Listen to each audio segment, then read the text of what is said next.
ಶಶಿರೇಖಾ. ಇವತ್ತು ನಮ್ಮ ಕರ್ನಾಟಕದಲ್ಲಿ ಹೊಸದಾಗಿ ಒಂದು ಮಸೂದೆಯನ್ನ ಪಾಸ್ ಮಾಡ್ಕೊಂಡಿದ್ದಾರೆ ಡಿ.ಕೆ. ಶಿವಕುಮಾರ್ ಸರ್ಕಾರ. ಏನು ಎಲ್ಲ ಸಾರ್ವಜನಿಕ ಪಾರ್ಕ್ಗಳಲ್ಲಿರುವ ಜಾಗ 5% ಜಾಗವನ್ನ ಸಾರ್ವಜನಿಕ ಉದ್ದೇಶಕ್ಕಾಗಿ ಬಯಲು ಪ್ರದೇಶವನ್ನ ಬಳಸ್ಕೊಳ್ತೀವಿ. ಇದು ಹಿಂದೆ ಬಿಜೆಪಿಯವರು ಇದ್ದಾಗ ಜಾಗವನ್ನ ಅವರ ಸಂಘ ಸಂಸ್ಥೆಗಳಿಗೆ ಮತ್ತು ಪಕ್ಷದ ಕಾರ್ಯಕ್ರಮಗಳಿಗೆ ಬಳಸ್ಕೊಂಡಿದ್ದಾರೆ. ಅದನ್ನ ತಡೆಯೋಕ್ಕೋಸ್ಕರ ಇದನ್ನ ನಾನು ಮಾಡ್ತಾ ಇದ್ದೀನಿ. ಒತ್ತುವರಿ ಜಾಗವನ್ನ ಒತ್ತುವರಿ ಮಾಡಿರೋದನ್ನ ತಡಿತೀನಿ ಅಂತ ಹೇಳಿ ಡಿ.ಕೆ. ಶಿವಕುಮಾರ್ ಹೇಳ್ತಾ ಇದ್ದಾರೆ. ಪಾರ್ಕ್ ಇರೋದೇ ಸಾರ್ವಜನಿಕ ಉದ್ದೇಶಕ್ಕೆ, ಇಲ್ಲಿ 5% ಏನು ಅನ್ನೋದು ಈಗಿನ ಪ್ರಶ್ನೆ.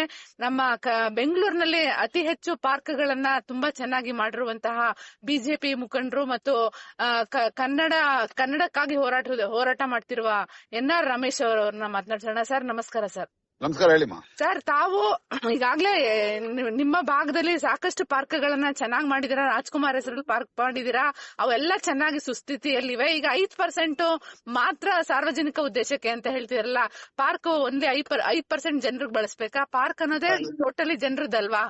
ಅಲ್ಲ, ಅವ್ರ 5% ಸಾರ್ವಜನಿಕರ ಬಳಕೆಗಲ್ಲ. 5% ಅದು ಕಮರ್ಷಿಯಲ್ ಪರ್ಪಸ್, ಅನ್ಯ ಉದ್ದೇಶಗಳಿಗೆ ಅಂತ ಹೇಳಿ, ವಾಣಿಜ್ಯ ಉದ್ದೇಶಗಳಿಗೆ ಅಂತ ಹೇಳಿ 5% ಅಂತ ಮಾಡಂತ ಬಿಲ್ ಪಾಸ್ ಮಾಡ್ಕೊಂಡಿರ್ತಕ್ಕಂಥದ್ದು. ಯಡಿಯೂರವಾಡಲ್ಲಿ 16 ಉದ್ಯಾನವನಗಳಿದೆ. ಒಂದಕ್ಕಿಂತಲೂ ಒಂದು ವಿಭಿನ್ನವಾದಂತಹ ಪರಿಕಲ್ಪನೆಯಿಂದ ಅಭಿವೃದ್ಧಿ ಪಡಿಸಿರ್ತಕ್ಕಂತ ಒಂದು ಉದ್ಯಾನವನಗಳು. ಹಾಗಾಗಿ ಅದನ್ನ ಉದ್ಯಾನವನಗಳ ವಾರ್ಡ್ ಅಂತ ಕರೀತಾರೆ. ಆದ್ರೆ ಇವತ್ತು ಬೆಂಗಳೂರಿನಲ್ಲಿ ಹಳೆ 198 ವಾರ್ಡ್ಗಳಲ್ಲಿ 1158 ಅಧಿಕೃತ ಉದ್ಯಾನವನಗಳಿದೆ. ಅಂದ್ರೆ ಪಾಲಿಕೆ ವತಿಯಿಂದ ನಿರ್ವಹಣೆ ಮಾಡ್ತಾ ಇರ್ತಕ್ಕಂತ 1158 ಉದ್ಯಾನವನಗಳಿದೆ. ಯಾವುದೇ ನಿರ್ವಹಣೆ ಕಾಣದೇ ಇರತಕ್ಕಂತ ಒಂದು ಏನಂತಾರೆ, ಒಂದು ದುಸ್ಥಿತಿಗೆ ತಲುಪಿರ್ತಕ್ಕಂಥದ್ದು ಸುಮಾರು 250ಕ್ಕೂ ಹೆಚ್ಚು ಉದ್ಯಾನವನಗಳಿದೆ. ಇದರಲ್ಲಿ 5% ಅಂತಂದ್ರೆ ಕನಿಷ್ಠ 120 ಎಕರೆಗಳಷ್ಟು ವಿಸ್ತೀರ್ಣದ ಜಾಗವನ್ನ ಇವರ ಕಮರ್ಷಿಯಲ್ ಆಕ್ಟಿವಿಟೀಸ್ಗೆ ಅಂತ ಕೊಡಕ್ಕೆ ಮುಂದಾಗಿರ್ತಕ್ಕಂಥದ್ದು. ಇದು ರಿಯಲ್ ಎಸ್ಟೇಟ್ ವ್ಯಾಪಾರಿಗಳ ಜೊತೆ ದೊಡ್ಡ ಮಟ್ಟದ ಒಪ್ಪಂದವನ್ನ ಮಾಡ್ಕೊಂಡು ಅಲ್ಲಿ ಅದನ್ನ ಮಾಡಕ್ ಕೊಟ್ಟಿರ್ತಕ್ಕಂಥದ್ದು ಬಿಟ್ರೆ ಬೇರೆ ಏನೂ ಅಲ್ಲ. ಒತ್ತುವರಿ ಮಾಡ್ಕೊಂಡಿರೋಂಥದ್ದು ಪಾರ್ಕ್ಗಳನ್ನ ಒತ್ತುವರಿ ಮಾಡ್ಕೊಂಡಿದ್ದಾರೆ. ಅದಕ್ಕೆ ಸಂಬಂಧಪಟ್ಟಾಗೆ ನಾನು ಕೂಡ ಒಂದು 5-6 ಉದ್ಯಾನವನಗಳನ್ನ ಒತ್ತುವರಿ ಮಾಡ್ಕೊಂಡ್ರೆ ಸಂಬಂಧಪಟ್ಟಂಗೆ ಪ್ರಕರಣಗಳನ್ನ ದಾಖಲು ಮಾಡಿದ್ದೀನಿ. ಈಗಾಗಲೇ ಮಾಜಿ ಮೇಯರ್ ವೆಂಕಟೇಶ್ ಮೂರ್ತಿ ಅವರು ಕಬ್ಜಾ ಮಾಡಿದ್ದಂತ ಒಂದು ಪಾರ್ಕ್ನ ಜಾಗವನ್ನು ಈಗಾಗಲೇ ಬಿಡಿಸ್ಕೊಂಡಿದೀವಿ ಕೂಡ. ಇದು ಒಂದು ವಿಷಯ. ಆದ್ರೆ ಇವ್ರು ಮಾಡಕೊಟ್ಟಿರ್ತಕ್ಕಂಥದ್ದು ಉದ್ಯಾನವನಗಳನ್ನ ಅತ್ಯುತ್ತಮ ಸ್ಥಿತಿಯಲ್ಲಿ ಉದ್ಯಾನ ನಗರಿ ಅಂತ ಕರೆಯುವಂತ ಬೆಂಗಳೂರು ಮಹಾನಗರದಲ್ಲಿ ಇರ್ತಕ್ಕಂಥ ಉದ್ಯಾನವನಗಳನ್ನ ಉನ್ನತ ಮಟ್ಟಕ್ಕೆ ಅದನ್ನ ಅಭಿವೃದ್ಧಿ ಪಡಿಸಬೇಕು. ಅದು ವಿಶ್ವ ದರ್ಜೆಯ ಒಂದು ಮಟ್ಟದಲ್ಲಿ ಅದನ್ನ ಅಭಿವೃದ್ಧಿ ಪಡಿಸುವಂತ ನಿಟ್ಟಿನಲ್ಲಿ ಯೋಚನೆ ಮಾಡಬೇಕೇ ಹೊರತು ಇವರ ಉದ್ಯಾನವನಗಳಲ್ಲಿ 5% ಜಾಗವನ್ನ ವಾಣಿಜ್ಯ ಉದ್ದೇಶಗಳಿಗೆ ಬಳಸಲಿಕ್ಕೆ ಅವಕಾಶ ಮಾಡಿಕೊಡ್ತಾ ಇದೀವಿ ಅಂತ ಹೇಳಿ ಬಿಲ್ ಅನ್ನು ಪಾಸ್ ಮಾಡ್ಕೊಂಡು ಇದು ನಿಜಕ್ಕೂ ಜನ ವಿರೋಧಿ, ಪ್ರಜಾಪ್ರಭುತ್ವ ವಿರೋಧಿ ಕಾರ್ಯ ಅನ್ನೋದು ಅತ್ಯಂತ ಸ್ಪಷ್ಟವಾಗಿರ್ತಕ್ಕಂಥದ್ದು. ಆ ಅಧಿಕಾರ ಯಾವುದೇ ಕಾರಣಕ್ಕೂ ಈ ರಾಜ್ಯ ಸರ್ಕಾರಕ್ಕಿಲ್ಲ. ಅದನ್ನ ಅವರು ಅಧಿಕೃತವಾದ ಸರ್ಕಾರಿ ದಾಖಲೆ ಬರಲಿ ಅಂತ ಇನ್ನೊಂದು 2-3 ದಿನದಲ್ಲಿ ಬರುತ್ತೆ. ಬಂದಿದ ತಕ್ಷಣ ನಾವು 2 ಕಡೆ, ಒಂದು ಸಾರ್ವಜನಿಕ ಹಿತಾಸಕ್ತಿ ಮೊಕದ್ದಮೆಯನ್ನು ರಾಜ್ಯ ಉಚ್ಚ ನ್ಯಾಯಾಲಯದಲ್ಲಿ ನಾನು ಒಬ್ಬ ಹೋರಾಟಗಾರನಾಗಿ 100ಕ್ಕೆ 100 ಮಾಡ್ತಾ ಇದ್ದೀನಿ. ಅದ್ರ ಜೊತೆಗೆ ರಾಷ್ಟ್ರೀಯ ನ್ಯಾಷನಲ್ ಗ್ರೀನ್ ಟ್ರಿಬ್ಯುನಲ್ ಅಂತ ಏನಿದೆ, ರಾಷ್ಟ್ರೀಯ ಹಸಿರು ನ್ಯಾಯಾಲಯ, ಅಲ್ಲೂ ಕೂಡ ಈ ಒಂದು ಪ್ರಕರಣವನ್ನ ರಾಜ್ಯ ಸರ್ಕಾರದ ವಿರುದ್ಧ ದಾಖಲು ಮಾಡುವಂತ ನಿಟ್ಟಿನಲ್ಲಿ ನಾನು ಈಗಾಗಲೇ ಅದು ಮುಂದುವರಿತಾ ಇದ್ದೀನಿ. ಅದು ಅಧಿಕೃತ ದಾಖಲೆ ಬಿಡುಗಡೆ ಮಾಡ್ಲಿಕ್ಕೆ ಗೆಜೆಟ್ ನೋಟಿಫಿಕೇಶನ್ ಆಗ್ಲಿ ಅಂತ ಕಾಯ್ತಾ ಇದೀವಿ. ಆಗಿದ ತಕ್ಷಣ ಇವತ್ತು ನಾಳೆ ಮಾಡ್ತಾರೆ. ಹಾಗಾಗಿ ಅದು ಮಾಡ್ತಾ ಇದ್ದಂಗೆ ಇವರು ಅದನ್ನ ನಾವು ಪ್ರಶ್ನೆ ಮಾಡಿ ನ್ಯಾಯಾಲಯಕ್ಕೆ ಹೋಗ್ತೀವಿ. ಆದ್ರೆ ಅಂತಿಮವಾಗಿ ಈಗಾಗಲೇ ನಿನ್ನೆ ನಮ್ಮ ಬೆಂಗಳೂರು ದಕ್ಷಿಣ ಲೋಕಸಭಾ ಸದಸ್ಯರಾಗಿರ್ತಕ್ಕಂಥ ತೇಜಸ್ವಿ ಸೂರ್ಯ ಅವರು ಸೇರಿದಾಗ ಒಂದಷ್ಟು ಸಂಘ ಸಂಸ್ಥೆಗಳು ಇದಕ್ಕೆ ಸಂಬಂಧಪಟ್ಟಾಗೆ ರಾಜ್ಯಪಾಲರಿಗೆ ಯಾವುದೇ ಕಾರಣಕ್ಕೂ ರಾಜ್ಯ ಸರ್ಕಾರದ ಈ ಜನವಿರೋಧಿ ಕಾರ್ಯದ ಒಂದು ಏನು ಬಿಲ್ ಪಾಸ್ ಆಗಿದೆ ಅದಕ್ಕೆ ನೀವು ಅಂಕಿತ ಹಾಕಬಾರ್ದು ಅನ್ನೋ ಮನವಿಯನ್ನ ಮಾಡ್ಕೊಂಡಿದ್ದಾರೆ. ರಾಜ್ಯಪಾಲರು ಕೂಡ ಅದಕ್ಕೆ ಇದು ಸಕಾರಾತ್ಮಕ ಸ್ಪಂದಿಸಿದ್ದಾರೆ ಅನ್ನೋ ಒಂದು ಮಾಹಿತಿ ಬಂದಿದೆ. ಹಾಗಾಗಿ ಅಲ್ಲಿ ತಡೆಯಕ್ಕಾಗದೆ ಹೋದ್ರೆ, ಒಂದು ವೇಳೆ ತಡೆಯಕ್ಕಾಗದೆ ಹೋದ್ರೆ ರಾಜ್ಯ ಸರ್ಕಾರ ತನ್ನ ಪ್ರಭಾವವನ್ನು ಬಳಸಿ, ಮುಖ್ಯಮಂತ್ರಿಗಳು ತಮ್ಮ ಪ್ರಭಾವವನ್ನು ಬಳಸಿ ರಾಜ್ಯಪಾಲರಿಂದ ಅಂಕಿತ ಹಾಕ್ಸ್ಕೊಂಡ್ರು ಕೂಡ ಈ ಯೋಜನೆಯನ್ನ ಅನುಷ್ಠಾನಗೊಳಿಸಲಿಕ್ಕೆ ನಾವು ಹೋರಾಟಗಾರರು ಯಾವ ಕಾರಣಕ್ಕೂ ಬಿಡಲ್ಲ. ವಿಶೇಷವಾಗಿ ನಾನು ಎನ್.ಆರ್. ರಮೇಶ್ ಅಂತೂ ಸಾಧ್ಯನೆಲ್ಲ ನೇಳ್ದಾಗೆ ರಾಜ್ಯ ಉಚ್ಚ ನ್ಯಾಯಾಲಯದಲ್ಲಿ ಇದಕ್ಕೆ ಸಂಬಂಧಪಟ್ಟ ಸಾರ್ವಜನಿಕ ಹಿತಾಸಕ್ತಿ ಮೊಕದ್ದಮೆಯನ್ನ ಮತ್ತು ರಾಷ್ಟ್ರೀಯ ಹಸಿರು ನ್ಯಾಯಾಲಯದಲ್ಲಿ ಒಂದು ಪ್ರಕರಣವನ್ನ ದಾಖಲು ಮಾಡ್ತೀನಿ. ಅಂತಿಮವಾಗಿ ಇವರು ಯಾವ್ಯಾವ್ದೋ ರೂಪದಲ್ಲಿ ಹಣ ಮಾಡಬೇಕು ಅಂತ ಹೇಳಿ ಹೊರಟು ಇವತ್ತು ಕೊನೆಗೆ ಉದ್ಯಾನ ನಗರಿಯನ್ನ ಖ್ಯಾತಿಗೆ ಪಾತ್ರವಾಗಿ ಈಗ ಅದಕ್ಕೆ ಒಂದಷ್ಟು ಕಳಂಕ ಕೂಡ ಬಂದಿದೆ. ಯಾಕಂದ್ರೆ ಎಲ್ಲಾ ಉದ್ಯಾನವನಗಳು ಸರಿಯಾಗಿ ಕಳಪೆ ಗುಣಮಟ್ಟದಲ್ಲಿ ನಿರ್ವಹಣೆ ಮಾಡ್ತಾ ಇರುವಂತ ವಿಷಯಕ್ಕೆ ಸಂಬಂಧಪಟ್ಟಾಗ ಅಂತದ್ರಲ್ಲಿ ಆ ಉದ್ಯಾನವನಗಳನ್ನ ಅಭಿವೃದ್ಧಿ ಪಡಿಸಬೇಕು, ಉನ್ನತ ಮಟ್ಟದಲ್ಲಿ ಉತ್ತಮ ಮಟ್ಟದಲ್ಲಿ ಅಭಿವೃದ್ಧಿ ಪಡಿಸಬೇಕು ಅನ್ನೋ ಗುರಿ ಇಟ್ಕೊಳ್ಳದೆ ಅದ್ರಲ್ಲಿ ದುಡ್ಡು ಮಾಡ್ಕೊಳ್ಳುವಂತದ್ದು ರಿಯಲ್ ಎಸ್ಟೇಟ್ ಉದ್ಯಮಗಳಿಗೆ ಹಣ ಮಾಡ್ಕೊಳ್ಳಕ್ಕೆ 5% ಜಾಗವನ್ನ ಪ್ರತಿ ಉದ್ಯಾನವನದಲ್ಲಿ ಅದಕ್ಕೆ ಮೀಸಲಾಗಿರ್ತೀವಿ ಅಂತ ಏನ್ ಬಿಲ್ ಪಾಸ್ ಮಾಡ್ಕೊಂಡ್ರೆ ಅದಕ್ಕೆ ನಮ್ಮ ದೊಡ್ಡ ಮಟ್ಟದ ವಿರೋಧ ಇದೆ. ಸರ್, ಇದು ಚರ್ಚೆ ಆಗ್ಬೇಕಾಗಿತ್ತು ಸದನದಲ್ಲಿ ವಿರೋಧ ಪಕ್ಷಗಳು ಎಲ್ಲ ವೈಫಲ್ಯ ಆದ್ರೆ ಅದನ್ನ ಚರ್ಚೆ ಮಾಡಿಸ್ದೆ ಇವರು ಈ ಮಟ್ಟಕ್ಕೆ ಬಿಲ್ ಪಾಸ್ ಮಾಡ್ಕೊಳಕ್ ರೆಡಿ ಆಗಿದಾರಲ್ಲ. ಇಲ್ಲ ಖಂಡಿತವಾಗ್ಲೂ ಇದ್ರ ಬಗ್ಗೆ ಮಾತಾಡ್ಬೇಕಾಯ್ತು. ನಾಗೇಂದ್ರ ರಾಜೀನಾಮೆಗೆ ಆಗ್ರಹಿಸಿ ಏನು ಹೋರಾಟ ಮಾಡ್ತಾ ಇದ್ರು, ಅದ್ರ ಜೊತೆಗೆ ಈ ಒಂದು ಜನವಿರೋಧಿ ಕಾರ್ಯ ಪ್ರಜಾಪ್ರಭುತ್ವ ಕಾರ್ಯದ ವಿರುದ್ಧ ಕೂಡ ಧ್ವನಿ ಎತ್ತಬೇಕಾಗಿತ್ತು. ಆದ್ರೆ ಅವರು ಕೇವಲ ನಾಗೇಂದ್ರ ಅವ್ರಿಗೆ ಸಂಬಂಧಪಟ್ಟಾಗೆ ಆ ವಿಷಯವನ್ನ ಮಾಡಿದ್ರು. ಆದ್ರೆ ಇದು ನಾವು ನೋಡ್ತಾ ಇದ್ವಿ, ನಮ್ಮವರು ಇದಕ್ಕೆ ಸಂಬಂಧಪಟ್ಟಾಗಿ ಇದು ಪ್ರತಿಭಟನೆ ಮಾಡ್ತಾ ಇದ್ದಾಗ ಇದು ವಿರೋಧಿ ಘೋಷಣೆಗಳನ್ನು ಕೂಗ್ತಾ ಇದ್ದಂತ ಸಂದರ್ಭದಲ್ಲಿ ಅವರಷ್ಟಕ್ಕೆ ಅವರೇ ಓದ್ಕೊಂಡು ಹೋಗಿ ಇದನ್ನ ಪಾಸ್ ಮಾಡಿರ್ತಕ್ಕಂಥದ್ದು ಚರ್ಚೆಗೆ ಅವರೇ ಅವಕಾಶ ಮಾಡಿಕೊಟ್ಟಿಲ್ಲ. ಇಲ್ಲಿ ಮೊದಲು ನಾಗೇಂದ್ರ ಅವ್ರ ವಿಷಯ ಚರ್ಚೆ ಆಗ್ಬೇಕಾಗಿತ್ತು, ಅವರು ರಾಜೀನಾಮೆ ಪಡಿಬೇಕಾದ್ರ ಜೊತೆಗೆ ಉದ್ಯಾನವನಗಳಿಗೆ ಸಂಬಂಧಪಟ್ಟ ಈ ವಿಷಯಕ್ಕೆ ಸಂಬಂಧಪಟ್ಟ ಕೂಡ ಚರ್ಚೆಗೆ ಅವರು ಅವಕಾಶ ಮಾಡಿಕೊಡ್ಬೇಕಾಗಿತ್ತು. ನೀವು ನೋಡಿ ಬೇಕಾದ್ರೆ ವಿಜುವಲ್ಸ್ ನೋಡಿದಾಗ ನಮ್ಮ ಭಾರತೀಯ ಜನತಾ ಪಾರ್ಟಿಯ ಶಾಸಕರುಗಳು ಆ ನಾಗೇಂದ್ರ ಅವ್ರಿಗೆ ಸಂಬಂಧಪಟ್ಟ ಘೋಷಣೆಗಳನ್ನ ಕೂಗ್ತಾ ಇದ್ರು. ಆ ಸಂದರ್ಭದಲ್ಲಿ ಇವರು ಯಾವ್ರಿಗೂ ಕೇಳಿಸ್ಕೊಳ್ದೇ ಇರೋ ರೀತಿಯಲ್ಲಿ ನೇರವಾಗಿ ಅವರು ಸಬ್ಜೆಕ್ಟ್ ಅನ್ನು ಓದ್ಕೊಂಡು ಹೋಗ್ತಾ ಇದ್ರು. ಆ ಸ್ಪೀಕರ್ ಅನ್ನಿಸ್ಕೊಂಡ ಪುಣ್ಯಾತ್ಮ ಅದಕ್ಕೆ ಅಪ್ರೂವಲ್ ಅಂತ ಅರ್ಜಿ ಹಾಕೊಂಡಿದ್ರ ಸರ್, ಚರ್ಚೆಗೆ ತಗೋಬೇಕು ಅಂತ ಹೇಳಿ ಕ್ವಶನ್ಸ್ ಕೊಟ್ಟಿದ್ರಾ? ಇಲ್ಲ ಕೊಟ್ಟಿರ್ಲಿಲ್ಲ. ಅದು ನಮ್ಮ ವಿರೋಧ ಪಕ್ಷದ ನಾಯಕರು, ನಮ್ಮ ರಾಜ್ಯಾಧ್ಯಕ್ಷರೇ ಮಾತನಾಡಬೇಕು. ಅಂದ್ರೆ ಇವರು ಎಲ್ಲ ಅಶೋಕ್ ಅವರು ಅವ್ರ ಜೊತೆ ಕಾಂಪ್ರಮೈಸ್ ಆಗ್ಬಿಟ್ರ ಅಂತ ಜನ ಕೇಳ್ತಿದ್ದಾರೆ. ಅಶೋಕ್ ಅವರು ಪ್ರಶ್ನೆ ಮಾಡ್ಬೇಕು. ಇವತ್ತು ಸರ್ಕಾರ ಮಾಡಿದೆಲ್ಲ ಒಪ್ಕೊಳಕ್ ಆಗಲ್ಲ. ಅಶೋಕ್ ಅವರು ನಮ್ಗೆ ಶಾಡೋ ಸಿಎಂ ಇದ್ದಂಗೆ, ಅವ್ರು ಯಾಕೆ ಮಾತಾಡ್ತಾ ಇಲ್ಲ ಹಾಗಾದ್ರೆ? ಹೌದು, ಅದು ಒಂದು ನಾವು ಕೂಡ ಇದ್ರ ಬಗ್ಗೆ ಅವ್ರ ಹತ್ರ ಮಾತಾಡ್ಬೇಕು ಅಂತ ನಿನ್ನೆ ಪ್ರಯತ್ನ ಪಟ್ವಿ, ನಮ್ಗೆ ಸಿಕ್ಕಿಲ್ಲ. ನೀವು ಹೇಳ್ತಾರಂತ ಪ್ರಶ್ನೆ ಸರಿ ಇದೆ, ಅದು ನೇರವಾಗಿ ಅವರಿಂದ ಉತ್ತರ ತಗೊಳ್ಳೋದು ಸೂಕ್ತವಾಗಿರ್ತದೆ. ಯಾವ ಕಾರಣಕ್ಕೆ ಅಂತ ಹೇಳಿ ಅಲ್ಲಿ ಪರಿಸ್ಥಿತಿ ಸಂದರ್ಭ ಏನಿತ್ತು ಅಂತ ನನಗೆ ನಿಜವಾಗ್ಲೂ ಗೊತ್ತಿಲ್ಲ. ಆದ್ರೆ ಒಂದು ವಿರೋಧ ಪಕ್ಷವಾಗಿ ನಾವು ಅದನ್ನ ದೊಡ್ಡ ಮಟ್ಟಕ್ಕೆ ವಿರೋಧ ಮಾಡಬೇಕಾಗಿತ್ತು, ಮಾಡಿಲ್ಲ. ಅದನ್ನ ನಾನು ಒಬ್ಬ ಹೋರಾಟಗಾರನಾಗಿ ಒಪ್ಕೊಳ್ತೀನಿ.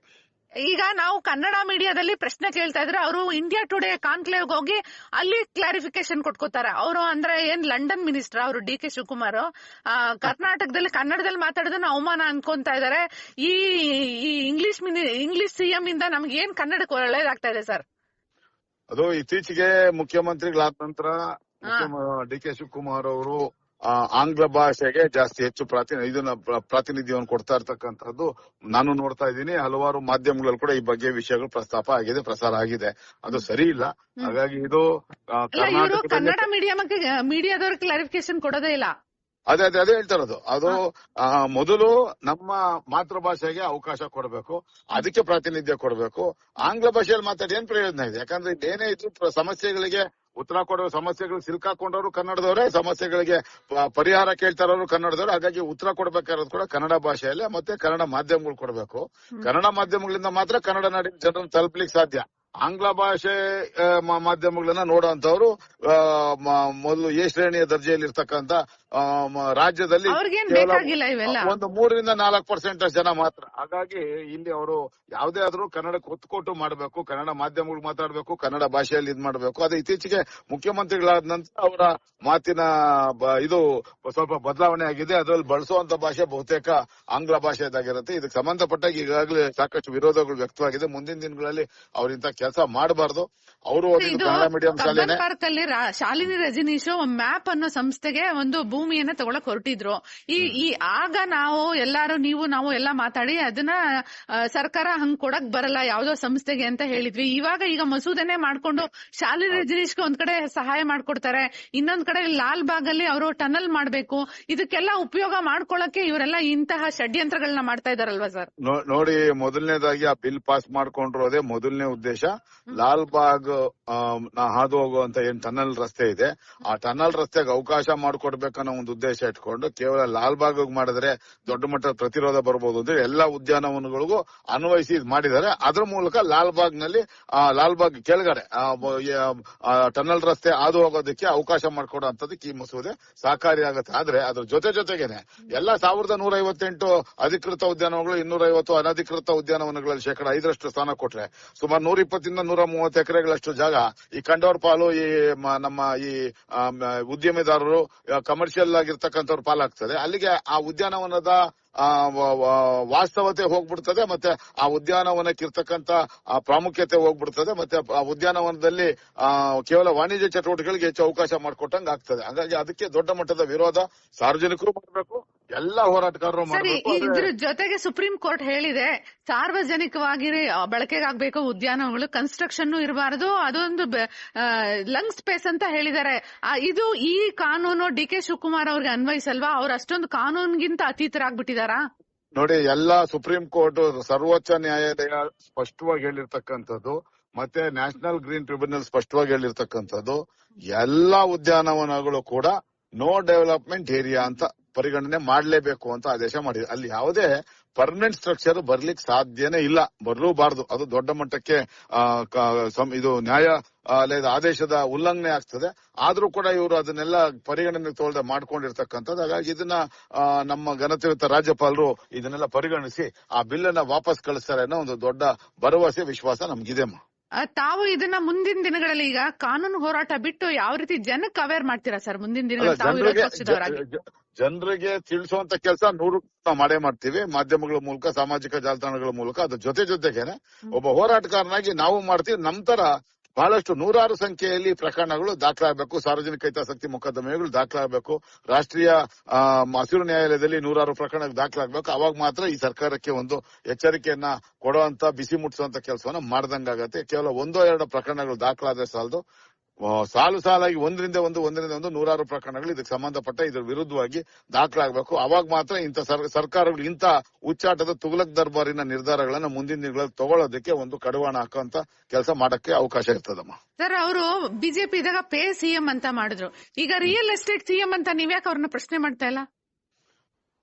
ನಮ್ಮ ಸಾಮಾಜಿಕ ಜಾಲತಾಣಗಳು ಅದು ಮಾಡಬೇಕು, ಮಾಡತ್ತೆ. ನಾನು ಕೂಡ ಅವ್ರಿಗೆ ಹೇಳುವಂತ ಪ್ರಯತ್ನವನ್ನ ಮಾಡ್ತೀನಿ. ಆದ್ರೆ ನಾನು ವೈಯಕ್ತಿಕವಾಗಿ ನಾನಂತೂ ಮಾಡ್ತಾ ಇದ್ದೀನಿ, ಮುಂದಕ್ಕೂ ಕೂಡ ಮಾಡ್ತೀನಿ. ನಾವು ಎನ್.ಆರ್. ರಮೇಶ್ ಅವರನ್ನೇ ಮಾತಾಡ್ಸೋಕೆ ಕಾರಣ ಏನಂತಂದ್ರೆ, ತಾವು ಡೆವಲಪ್ ಮಾಡಿರೋ ಉದ್ಯಾನದಲ್ಲಿ ನಾನು ಓಡಾಡಿದೀನಿ, ಬಹಳ ಸಂತೋಷ ಪಟ್ಟಿದ್ದೀನಿ. ಈ ಉದ್ಯಾನಗಳಿಗೆ ಧಕ್ಕೆ ಬಂದ್ರೆ ಹೇಗೆ ಒಂದು ಪರಿಸರಕ್ಕೆ ಧಕ್ಕೆ ಆಗುತ್ತೆ? ಒಂದಂತೂ ನಿಜ. ಮುಖ್ಯಮಂತ್ರಿಗಳಾಗ್ಲಿ, ರಾಜ್ಯ ಸರ್ಕಾರ ಏನೇ ಇಂತ ಆದೇಶ ಮಾಡಿದ್ರು ಕೂಡ ಅದು ಯಡಿಯೂರು ವಾರ್ಡ್ಗೆ ಅನ್ವಯ ಅಲ್ಲ. ಯಡಿಯೂರು ವಾರ್ಡ್ 16 ಪಾರ್ಕ್ ನಲ್ಲಿ 16 ಸೆಂಟಿಮೀಟರ್ ಕೂಡ ಯಾವುದೇ ವಾಣಿಜ್ಯ ಸಂಸ್ಥೆಗೆ ಬಿಟ್ಕೊಡೋ ಅಂತ ಪ್ರಮೇಯ ಏನಿಲ್ಲ. ಅವ್ರು ಬರೋದಕ್ಕೂ ಬಿಡೋದಿಲ್ಲ. ಅದು ದೊಡ್ಡ ಮಟ್ಟದ ಉಗ್ರವಾದಂತ ಹೋರಾಟವನ್ನ ಆ ಸ್ಥಳೀಯ ಮಟ್ಟದಲ್ಲಿ ಮಾಡೇ ಮಾಡ್ತೀವಿ. ಆ ವಿಷಯದಲ್ಲಿ ನಮಗೆ ಖಾತ್ರಿ ಇದೆ. ಯಾವುದೇ ಕಾರಣಕ್ಕೂ ಯಡಿಯೂರು ವಾರ್ಡ್ ಅಲ್ಲಿ ಇರ್ತಕ್ಕಂಥ 16 ಉದ್ಯಾನವನಗಳಲ್ಲಿ ಒಂದೇ ಒಂದು ಇಂಚಿನ ಜಾಗವನ್ನು ಕೂಡ ಯಾವುದೇ ವಾಣಿಜ್ಯ ಚಟುವಟಿಕೆಗೆ ಅವಕಾಶ ಮಾಡಿಕೊಡಲ್ಲ. ಅದೇ ರೀತಿ 1158 ಉದ್ಯಾನವನಗಳು ಕೂಡ ಮಾಡ್ಲಿಕ್ಕೆ ಅವಕಾಶ ಮಾಡಿಕೊಡಲ್ಲ. ಅದಕ್ಕೆ ಬೇಕಾದಂತ ಕಾನೂನು ಹೋರಾಟಗಳು ಮಾಡಕ್ಕೆ ಈಗಾಗಲೇ ನಾವು ತಯಾರಿ ಮಾಡ್ಕೊಂಡಿದೀವಿ.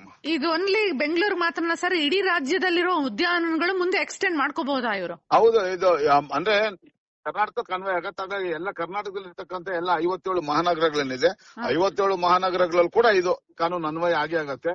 ಹಾಗಾಗಿ ಎಲ್ಲದಕ್ಕೂ ಸೇರಿದಾಗೆ ನಾವು ಸಾರ್ವಜನಿಕ ಹಿತಾಸಕ್ತಿ ಮೊಕದ್ದಮೆ ಮತ್ತು ರಾಷ್ಟ್ರೀಯ ಹಸಿರು ನ್ಯಾಯಾಲಯದಲ್ಲಿ ಪ್ರಕರಣವನ್ನು ದಾಖಲು ಮಾಡಕ್ ಮುಂದಾಗಿರೋದಮ್ಮ. Thank you sir. ಇದುವರೆಗೂ ನೀವು ಲೀಗಲ್ ಆಗಿ ಏನೇನು ಮಾಡ್ತೀರಾ ಅಂತ ಹೇಳಿದ್ರೆ ಧನ್ಯವಾದಗಳು ಸರ್. ನಮಸ್ಕಾರ. ನಮಸ್ಕಾರ.